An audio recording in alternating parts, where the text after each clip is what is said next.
City. It's so good to be with you this morning. My name's Kristin. I'm a pastor, just starting off as a chaplain. And I met Pastor Claire a few years back when we were both on a preaching panel for the Free Methodist Church, their Justice Summit. So that's when we first connected, and I'm so honored I can be with you this morning while Pastor Claire's on her sabbatical.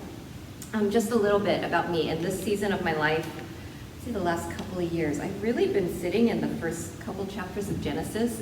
I've spent a whole lot of time there, and it's been so good. And I think the thing about those two couple of chapters that's speaking to my heart is how God takes this formless, chaotic place where there's chaotic waters, destructive waters, and God begins to create a place where life can flourish, a place where life can grow. He begins to order the chaos.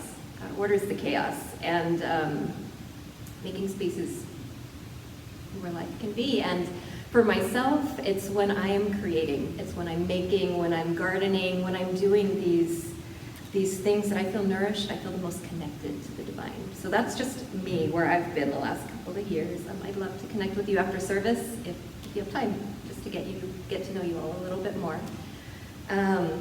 Let's turn to our scripture for today. You all have been in the Gospel of John, and today we are picking up right after Jesus has that conversation with the Samaritan woman at the well. So we'll be reading from John chapter 4, verse 46. Let me turn there myself. All right.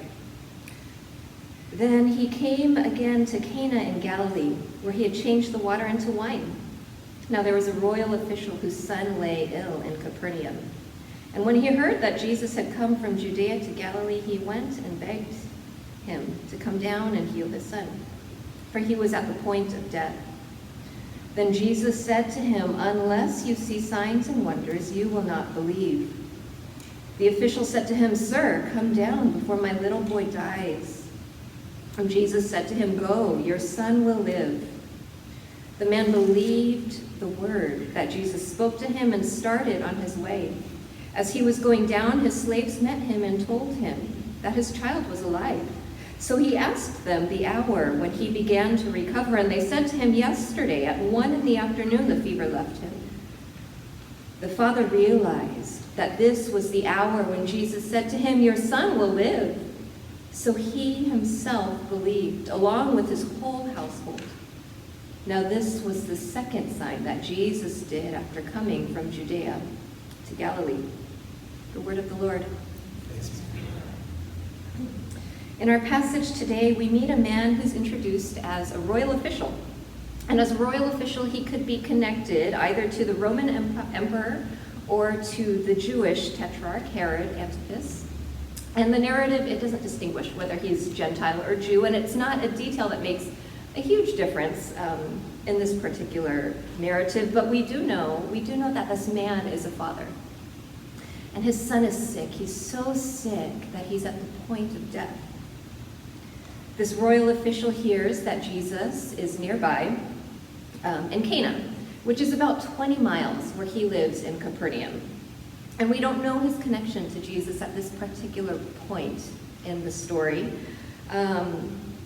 We read in John 2:12 that after Jesus did the miracle at Cana, Jesus went to Capernaum with his disciples, with his family, after that miracle at Cana. Maybe this is when the official first heard about Jesus. Maybe this is when he heard about him for the first time. We're not really sure. But whatever his connection to Jesus, he believes, he thinks, okay, I think Jesus can do something about my son's sickness. He's convinced that Jesus can do something, is capable of helping him. And so he sets out to Cana. He wants to find Jesus. He's hoping to bring him back with him. And so the official, he makes that 20-mile trek. He goes on his way, and he does find Jesus. In Cana, he begs Jesus, "Jesus, come down with me. Come down with me to Capernaum. Come heal my son." Just a geographical note, Capernaum, where he lives, the royal official lives, it's on the shores of the Sea of Galilee, about 640 feet below sea level. Cana's up in the hills. up in the hills on the west of the sea. It's higher in elevation, so that's why there's all this language in these verses about coming down. You literally have to walk downhill to get from Cana to Capernaum. And Jesus' response to the official, it really is intriguing to me. He doesn't answer the man. He says, instead, unless you see signs and wonders, you will not believe.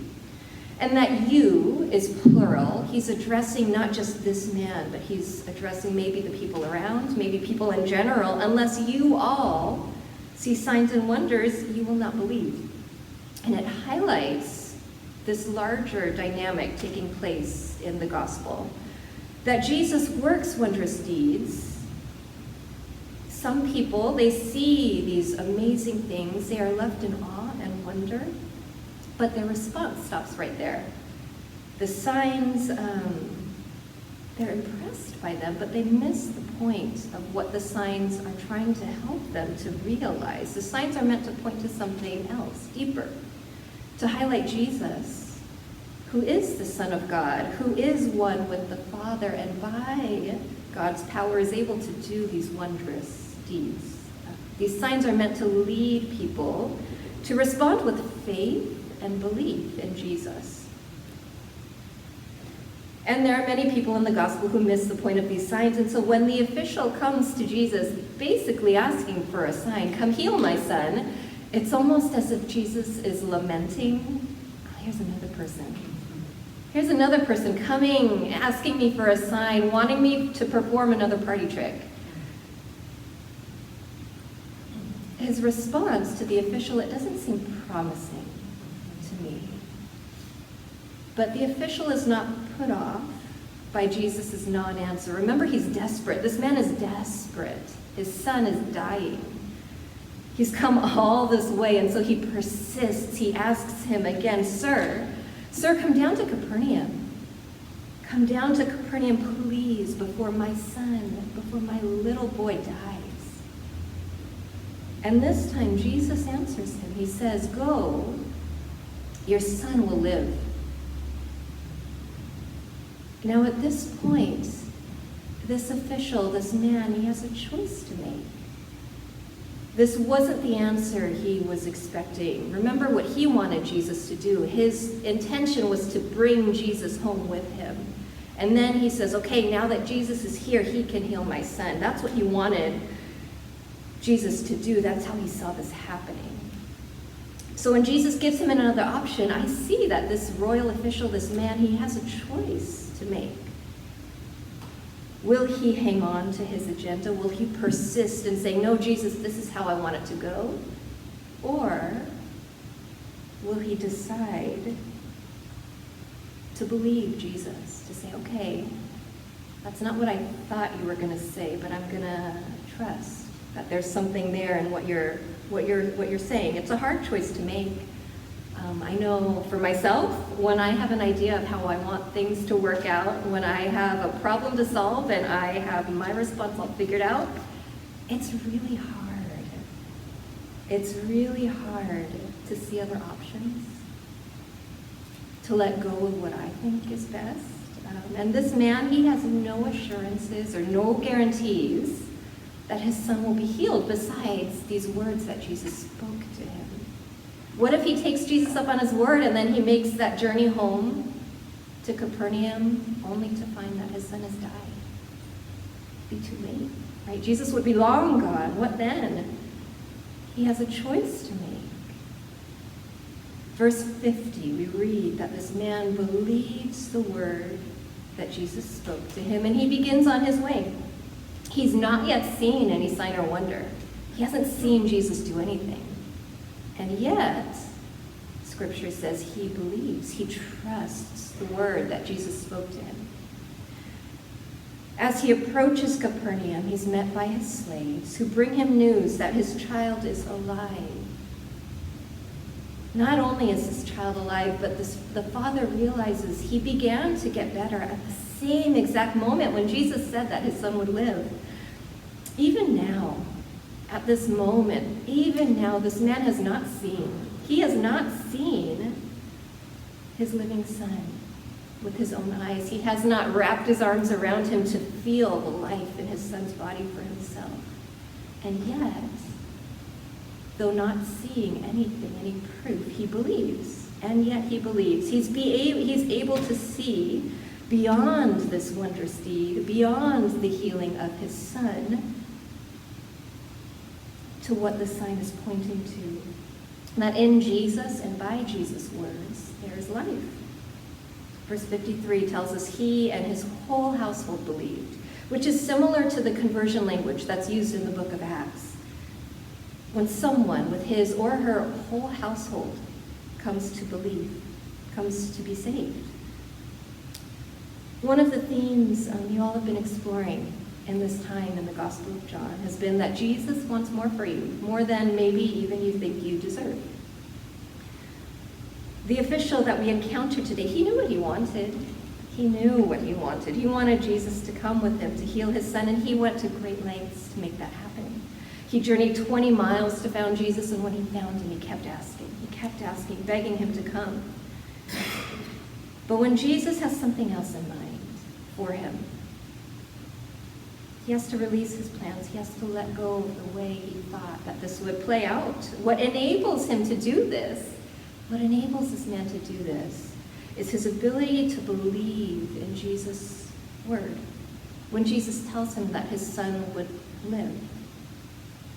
This whole idea of belief, it's an important one in this narrative. The word pistuo, which is translated either belief or faith in other places in the New Testament, it appears 3 times in our passage this morning. And I found the way that Craig Kester writes about belief, this word, really helpful as we think about the shift that's taking place in this man.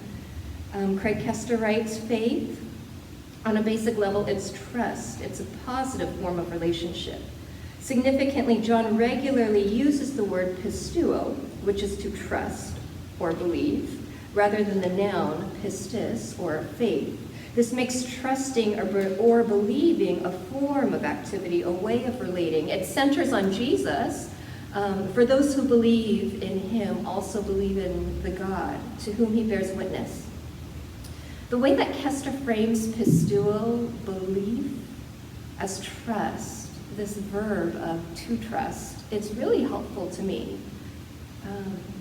It's a relational word. This man is able to trust because of this connection that he has with Jesus.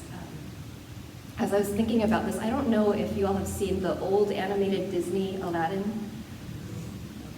I looked it up, I said, this movie is over 30 years old. I remember watching it as a little girl, but there's this one scene in the movie early on when Aladdin and Jasmine are running away from the palace guards. And they come to this dead end. Aladdin realizes they're going to have to jump. And then he goes to Jasmine and he reaches out his hand and he says, do you trust me? And she's just met him. She doesn't know him. But she realizes there's no other way for them to get out. And so she very tentatively says, I don't think she even, yes. I think she says yes. And then she holds his hand and then they jump. Later on in the movie, there's a replay of this dynamic where Aladdin wants to take her on this magic carpet ride.